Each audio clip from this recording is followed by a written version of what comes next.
ষোলোয় England, Belgium ও USA, Goa, Malaysia ও বাংলাদেশের মুখোমুখি লাল হলুদের মেয়েরা। লিগের লড়াই নিয়ে আশাবাদী মেহরাজ।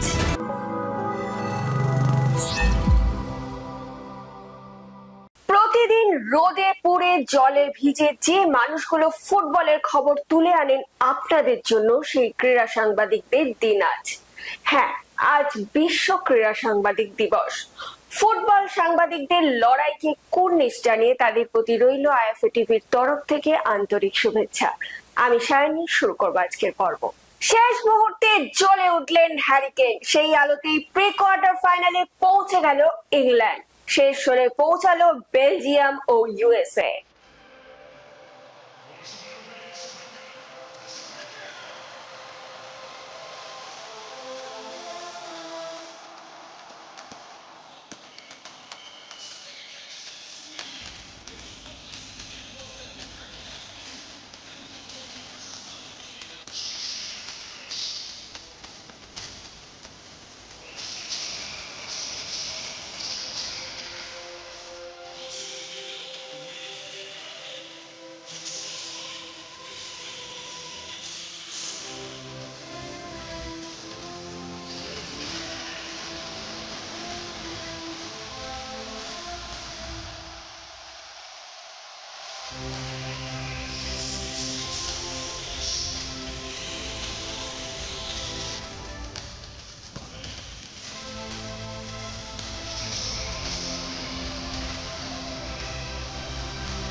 মহিলাদের এশিয়ান চ্যাম্পিয়নশিপ লিগের প্রাথমিক পর্বে ভারতের প্রতিনিধিত্ব করছে ইস্ট বেঙ্গলের মেয়েরা। মালয়েশিয়ায় অনুষ্ঠিত হতে চলা এই টুর্নামেন্টে লাল হলুদ গ্রুপে রয়েছে মালয়েশিয়ার সাবা এফসি, গুয়ামের রোভার্স এফসি ও বাংলাদেশের রাজশাহী স্টার্স এফসি। আগস্টের তৃতীয় সপ্তাহে এই খেলাগুলি অনুষ্ঠিত হবে। দল অনুশীলনে নেমেছে একদিন আগে। ইতিমধ্যে এসে পৌঁছেছেন মোহামেডান স্পোর্টিং ক্লাবের কোচ মেহরাজ উদ্দিন ওয়াডু। তিনি কি বললেন চলুন শুনে নিই। देखो, मैं तो डिसाइड कर लिया था कि मैं अभी नहीं करूँगा।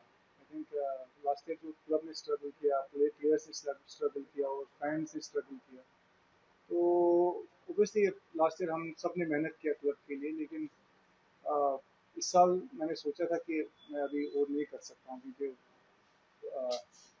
फैंस के इमोशन के साथ खेलना अच्छा नहीं है। लेकिन मैनेजमेंट चेंज हुआ है तो जो क्लब का विजन अभी चेंज हो गया, ऑब्जेक्टिव चेंज हो गया। एंड अभी मैं खुश हूँ कि I am part of that objective और जो मिशन है इसका क्लब का, and hopefully will do well this season. जो क्लब ने जो प्रोजेक्ट बनाया है, तो अगर हम उसको फॉलो करते हैं, I think the club will do well. तो मोहम्मदन का जो वापस का जो इज्जत है वो वापस आ जाएगा, जो खोया हुआ इज्जत है। सपोर्टर्स के लिए कोई मैसेज? क्योंकि अब तो होम ग्राउंड में मैच होगा। नहीं, सपोर्टर्स को तो आना ही पड़ेगा। पिछले साल सपोर्टर आया नहीं, ओबियसली टीम स्ट्रगल किया है। ये क्लब तो सपोर्टर्स का ही है, ये फैंस के बिना ये क्लब नहीं है। अगर फैंस नहीं आएंगे तो ओबियसली क्लब भी नहीं है। तो I think they will come, इस सीज़न आएंगे और हम लोग अपने होम में खेलेंगे, टीम को सपोर्ट करेंगे, तो टीम अच्छा खेलेगा, पूरी टीम अच्छा खेलेगा। कोई असिस्टेंट आपका बातचीत हुआ है कौन ज्वाइन करेगा? नहीं, अभी तक हम लोग आहिस्ता आहिस्ता स्क्वाड बना रहे हैं, तो हम लोग जो टीम बिहाइंड द टीम हमारा जो टेक्निकल स्टाफ है वो भी आहिस्ता आहिस्ता बना रहा है, एंड जो हमारा टीम है मेन टीम है उसको भी आहिस्ता आहिस्ता, we don't want to be in hurry, हम लोग जो हमारा ऑब्जेक्टिव है we want to be somewhere in a very good position at the end of the season. तो अभी हम लोग बेबी स्टेप्स ले रहे हैं, we are not in rush, हम लोग कोई भी जल्दबाजी नहीं करना चाहते। আজকের ফলাফল কলকাতা ফুটবল লিগ চতুর্থ ডিভিশন লিগে কাস্টমস মাঠে অরোরা অ্যাথলেটিক অ্যাসোসিয়েশন 2-0 গোলে নিবেদিতা ক্লাবকে হারায়। আদিত্য মাল ও শুভজিৎ বাগদি গোল দুটি করেন। পুলিশ মাঠে যাদবপুর অগ্রগামী ও চৈতালি সঙ্গের খেলাটি গোল শূন্য ড্র হয়। তালতলা মাঠে উত্তরপাড়া এসসি রণজয় দাসের গোলে ক্যালকাটা রেঞ্জার্স ক্লাবকে হারায়। YMCA মাঠে বেনিয়াপুকুর ইনস্টিটিউট 2-1 গোলে ডায়নামিক কালীঘাট ফ্রেন্ডস ক্লাবকে হারায়। বেনিয়াপুকুরের হয়ে শীতল পাল ও শুভদীপ কর্মকার গোল করেন এবং কালীঘাটের একমাত্র গোলটি ইব্রান ঘরামির। টাউন মাঠে ইন্টারন্যাশনাল ক্লাব 2-1 গোলে আরটি স্পোর্টিং ক্লাবকে হারায়। ইন্টারন্যাশনালের সৈকত সাউ ও বিমান বর্মন গোল করেন এবং আরটি স্পোর্টিং এর হয়ে কুণাল দাস গোল করেন। হাইকোর্ট মাঠে ক্যালকাটা জিমখানা বিজয় বিশ্বাসের জোড়া গোলে 2-1 গোলে হারালো বার্নপুর ইউনাইটেড ক্লাবকে। বার্নপুরের গোলটি করেন সুনীত কুমার। সময় এখন ফুটবল কুইজ মগজাস্ত্রের। চলুন তাহলে প্রথমে দেখে নিই গতকালের প্রশ্নের সঠিক উত্তর। গতকালের প্রশ্নের সঠিক উত্তর হলো ফরাসি ফুটবলার জে ফান্তে। আমাদের আজকের প্রশ্ন, কোন একটি ফিফা বিশ্বকাপে কোন দেশ সবচেয়ে বেশি গোল করে? প্রশ্নের জবাব খুঁজুন আর পেয়ে গেলে কিন্তু ঝটপট লিখে ফেলবেন কমেন্টে। আজকের ভিডিওটি যদি আপনাদের ভালো লেগে থাকে তাহলে কিন্তু অনেক অনেক শেয়ার করে দেবেন এবং আমাদের ফেসবুক পেজটিকে ফলো করে দেবেন। বাংলা ফুটবল এরকম আরো খবর জানার জন্য আমাদের ইউটিউব চ্যানেলটিকে সাবস্ক্রাইব করে বেল আইকনটি প্রেস করে দেবেন। আজকের মতো আমি এখানেই বিদায় নিচ্ছি। আবার আপনাদের সঙ্গে দেখা হবে আগামীকাল একটা নতুন পর্বে। শুভরাত্রি।